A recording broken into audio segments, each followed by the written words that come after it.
안녕하세요. 주식분석가 달수입니다. 금일은 삼성전자와 테슬라에 대해서 말씀드릴 건데요. 월봉상을 기준점으로 하락한다고 말씀드렸죠. 그래서 1년 동안 하락했고요. 2년 동안 하락했고요. 그래서 제가 이제 3만전자, 4만전자 인근 가능성에 대해서도 꾸준히 말씀드리고 있죠. 제가 폭락에 대해서 얘기했던 시점은 8만원대, 9만원대부터잖아요. 그러니까 지금부터 올랐네 떨어졌네 이러실 필요가 없고요. 제가 하락에 대해서 주장했던 구간이 바로 이 인근대예요. 그래서 이제 삼성전자 고점이 9만원이라고 분명히 말씀드렸고요. 자, 장기적인 관점을 보실 분들은 3만원대, 4만원대 인근까지 생각하셔서 매매하시라고요. 항상 떨어질 때 어떻게 떨어진다고 했죠? 내려갔다 올라가고 내려갔다 올라가고 올라가죠? 올라가죠? 여기서도 올라가죠? 또 올라가죠. 이 맥락을 잘 기억하시라고요. 만약에 매수를 하신다고 했을 때는 떨어졌을 때 사서 올라갈 때 파시면 된다. 팔 지점들이 이런데 계속 나오잖아요. 올라가는 걸 보고 따라가지 마시고 단타 하실 분들은 잘 보시면 돼요. 삼성전자가 사실 단타로 어려운 종목은 아니라서 잘 보시면 이제 내려갔다 올라갈 거기 때문에 내려갔을 때 사셔서 올라갈 때 파시면 돼요. 여기서도 반복하죠? 여기서도 반복하죠? 삼성전자 같은 경우는 사실 단타 종목이 아닌데도 불구하고 단타를 많이 하세요. 장기적인 관점을 다시 한번 말씀드리면 제가 보는 관점은 여기라고 했어요. 정말 심각한 수준까지 봤을 때는 이 아래까지도 가능성이 있다는 거예요. 왜냐하면 많은 사람들이 매수를 했다는 건 그 종목은 무조건 하락하게 돼 있어요. 무조건이에요, 무조건. 역사를 보더라도 과거에 개인들이 많이 샀다고 하면 무조건 떨어졌고요. 이게 10년, 20년 동안 무한 반복했어요. 그래서 제가 21년도부터 하락에 대해서 얘기했을 때도 뭐라고 말씀드렸냐면 대부분의 사람들이 매수한 종목은 무조건 떨어진다. 사람들이 많이 샀다는 건 떨어진다는 거예요. 많이 샀다는 건 떨어진다는 거고요. 많이 샀다는 건 떨어진다는 거예요. 장기적인 관점으로 보시라고요.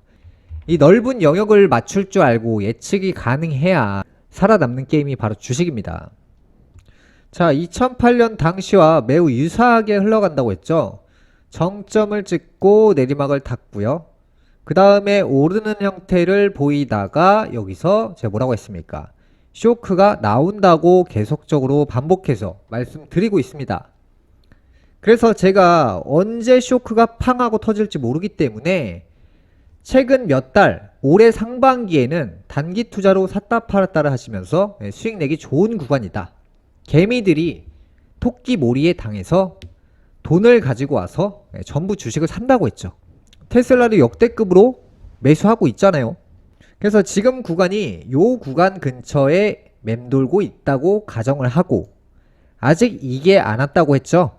제 얘기가 입증되기까지 6개월에서 1년 이상이 걸리는데 이걸 매일같이 방송하기에는 상당히 어렵다는 거예요. 현재 미국의 상황이 어떻다고 했죠? 파산한다고 했어요. 파산. 일단 미국 증시의 관전 포인트는 요 쇼크가 나오는 거, 지금은 이 전 단계에 있다는 거 집중해서 보시고요. 현재 그래프가 딱 그렇잖아요. 고점 찍고 내리막 타다가 그 반등 나오고 그 다음이 어떻게 될까요? 항상 이 시청자분들이 한 달, 두 달 가지고를 맞네 틀리네를 하기 때문에 이 내용을 가지고 길게 봐야 되는데 이번 달에 올라갔는데요? 안 떨어졌는데요? 이런 식으로 생각하면 시장을 내다볼 수가 없습니다. 자, 제가 삼성전자를 계속 떨어진다고 말씀드렸을 때도 많은 분들이 안 믿었잖아요. 근데 이게 참 1년, 2년 정도 지나고 보니까 저 사람 말이 맞더라. 이렇게 되는 거잖아요.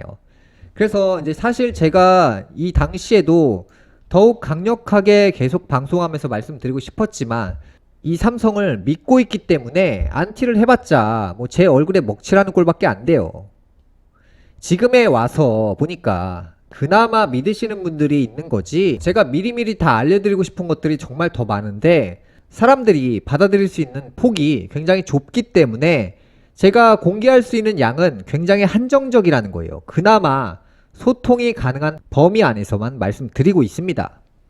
그래서 이제 사실 미국이란 나라가 가장 큰 문제가 부채잖아요. 부채인데 이게 나라 빚도 사실 나라가 쓰러지고 남을 정도의 빚이 있다고 했죠. 대략 한 4경 정도 있다고 했는데요.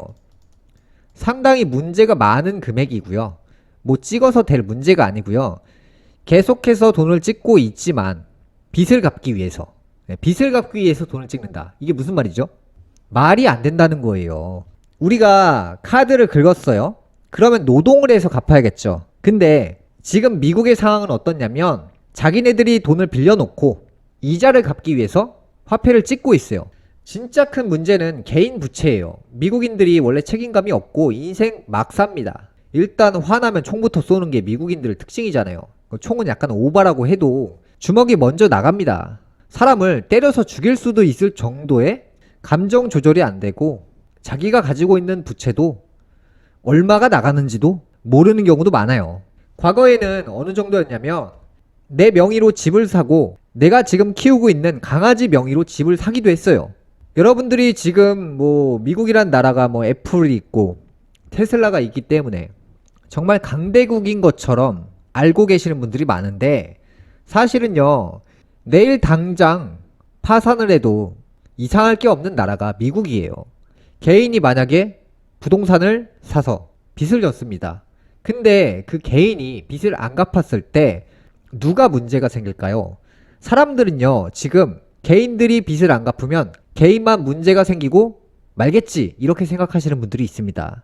쉽게 말해서 미국인들이 지금 연체율이 계속해서 올라가면서 돈을 못 갚고 있는 상황이에요. 물가가 계속 올라가고 있기 때문인데 그 부채가 사실 안 갚으면 그만인 게 아니고요. 그 부실 채권을 떠안는 기관들이 파산을 하는 거예요. 은행이 파산한다는 것은 기업들 같은 경우도 돈 빌릴 곳이 없어진다는 것이고, 그렇게 된다고 했을 때 기업들이 연쇄 몰락을 하는 건데 어디가 가장 타격을 받을까요? 바로 주식시장이에요. 주식시장이 그냥 붕괴된다고요.